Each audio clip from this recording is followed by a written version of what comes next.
I'm just wondering, how long has it been over for you? Hi, Marty Duda here from the 13th floor. We're backstage at the Spark Arena with Morgan Evans. We're here for a country show tonight, huh? We are. Thank you for sitting down. Have you done your sound check yet, or are you about to do that? No, I hope those drums are my drummer. Okay. I think we're about to go do that after this. Yeah. Okay. So when you're in this frame of mind, just about to go on stage, where are you at mentally? Well, today, pretty relaxed today. Yeah. We've been on this tour for a couple of weeks now. We just did a bunch of shows in Australia. Right. We've been all over Europe and the UK with Brad, so it's very familiar. Yep. And I love Auckland, and I spent the morning just walking around and sort of taking it in. Have you played here before? Yes, one time before at a venue called the Tuning Fork. Oh yes, it's right next door. A lot smaller than this one. Yep. Oh, it's part of this building. Is that what we were looking at? Yeah, right. Yep. Yeah, but it was unreal. It was in the end of 2019, so right before everything sort of finished apart. up. Yeah. So it's great to be back. Oh, cool. And then my understanding is you're running off to Roundhead Studios after we're done talking. Yeah. So that's exciting. What are you going to be doing? It is. We have a song that that I had recorded the vocal on, but it's getting mixed tomorrow. Right. And I just had some other ideas for a couple of different melodies and a couple of different lines. So I want to just go and get them. And it turns out we're going to get them at a really cool studio. Yep, it's owned it is a by pretty good Neil Finn now. Yep, or yep, did yep. he build it? He didn't build the actual building, Right. but I think him and his friends built the studio itself. Amazing, yeah. Well, that sounds like the most And Kiwi thing I could and possibly do. Everybody records there. It's a great studio. Awesome. Well, yeah, I'm really grateful we get to do that, and then rush back here, do the show, Crazy. and then the tour's over. So Right. Yeah, it's a big day. So do you do that often when you're on the road? Do you grab studio time whenever you can, or is this kind of This is the first time ever. Okay. Yeah, this is the first time ever. Because in the States, when we tour in the States, it's usually we'll go out for 3 or 4 days and then we'll go back. Right. Out for 3 or 4 days, and so we can kind of wait till you get back to town. But we've been in Australia for 2.5 weeks. Right. And then after this show, my band and crew's going back to the States, but I'm going back to Australia to see my family for another week. So yeah, it's kind of too long to wait. So Gotcha. You got to get it out of good. your system, huh? Novelty value is high today. Yeah, it should be fun. Yeah. And so when you're obviously Australian, you're in New Zealand. You're on Warner Nashville as well. So Yep. How does all that?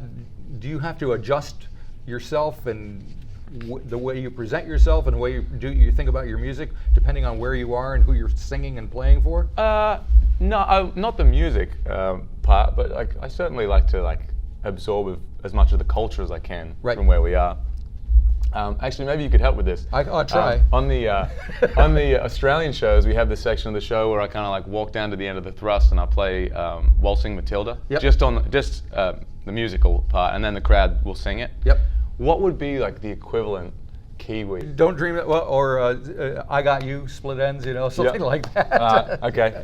I always thought that was kind of the Kiwi national anthem before I moved here anyway. So. Yeah, right. Yeah. I grew up on a very healthy diet of Split Ends and Crowded House. So. Nice. Yeah. Nice. Alrighty. So I have to ask you about your single that you just released, which is let's see, Over For You, which was obviously a very kind of emotional and painful thing. We won't get into all that too much, but you recorded in Melbourne, what was it, last week? Yep. Without. I played it for the first time at the festival the weekend before that, and the response to it was just unlike anything I've ever experienced. The messages I was getting from people, the videos I was getting tagged in, and comments that I saw. And so the next show, I did it again, and we just pressed record. Right. And that's the moment that you hear on the record. And I mean, the song says everything that I feel like I need to say, but yeah, it feels like a kind of a special just moment in time to share. And again, it came out today, I guess, or last night. Or I think last night. Yeah. Yeah. So even today, it's just been unreal to see the response from people and Yeah, because a lot of comments. Oh my God, you'd that. I didn't know how to explain that. Yep. That happened to me, just that kind of thing with music is really special. And I think even though I've been doing this a long time, I'm realizing more and more that the more specific that you are to your own story, it actually connects more than if you try to write something for people. Does that make sense? Yes, it does. As a matter of fact, it's something I interview a lot of people, Right. and that has been coming up quite often lately. Yeah. That instead of trying to broaden the thing Right. to appeal to everybody, Yeah. narrow it so that it's very specific, and then suddenly it connects with everyone. Yeah. For some reason. Yeah.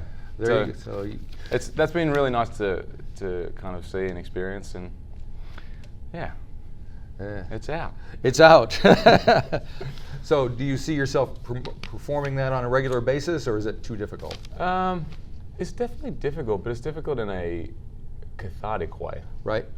And I'll do it tonight. Oh, okay. Yeah. We'll so see it tonight. I didn't even know I was going to do it before I did it the first time. So we'll see. We'll see. I kind of do it in the set right after I play another song on piano, so it's very easy just to step up and move on if I need to. But yeah, man. So what other goodies have you got lined up for tonight? I am super proud of this show that we have at the moment. I spent a long time, when I moved to America, my Australian band didn't come with me to America, and so I spent a long time traveling around America and the world after that, playing with a loop pedal. Yep. And playing solo. And Right. And that was super fun, and it grew to be this massive spaceship of a thing with like 40 buttons and keyboards and multiple guitars. But we put this band together in the middle of last year, and I think like just as we were traveling around Europe, I felt it click, and it went from a bunch of guys that play music together to a band, and it really feels like that now. So it's fun to be on this tour and on these big stages, opening for someone like Brad and having that sort of music to share. Right. Yeah. Cool. And so do you have plans? I mean, you're recording tonight. Yep. A little something, but I gotta figure there's more than that in the works. Yeah, we have a few songs in the bag, ready to come out. But yeah, I mean, just sort of taking a day at a time at the moment, honestly. We have a handful of shows left before the end of the year. I'm going to come back to Australia for Christmas, and then, 2023. Here we go. Yep. Well, I'm wearing my hat that I just bought in Nashville, which is probably doesn't go with anything, but it was an amazing place to be. And I love it. Yeah. And everybody thinks of it as a country city, but there's more than that going on there now. So I mean, it seems to be that everything is opening up. On that side of things. You got your rock people, your indie people, your genre-wise, all totally, that stuff, and people in general themselves are just like opening up to all that. So, do you think about those kind of things when you're thinking about how you're going to proceed? Man, it's so. One of the things I love, even like when I first moved there, like almost 8 years ago now, is I feel like you can get in a room in Nashville and there's no rules. Yep. Like there's some guidelines if you need them, but they don't have to be adhered to. And to me, it's a very creatively free town, and very the combination of the talent of people there and the sort of easygoing nature of it. It just really suits me as a creative person. I feel like I can walk into a room with people that even if I don't know them, I feel like at the end of that 3, 4, 5, 6 hour session, I'll be great friends with them. So.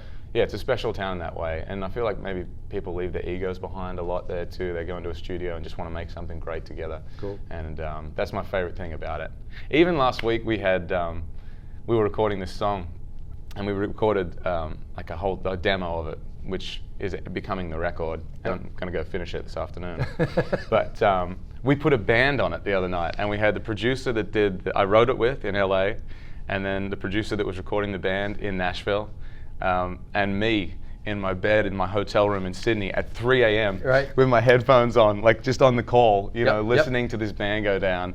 And even in that sort of least desirable circumstance, I still got the Nashville. By the end of the session, we were all like yes, like on the phone, like we did, that's perfect, I feel like I'm rambling now, but no, that's what you're supposed to. It's a special town. It's a special town, and there's moments like that in writing and recording that I don't think happen the same way anywhere else in the world. Yep. All righty. Well, it sounds like things are happening.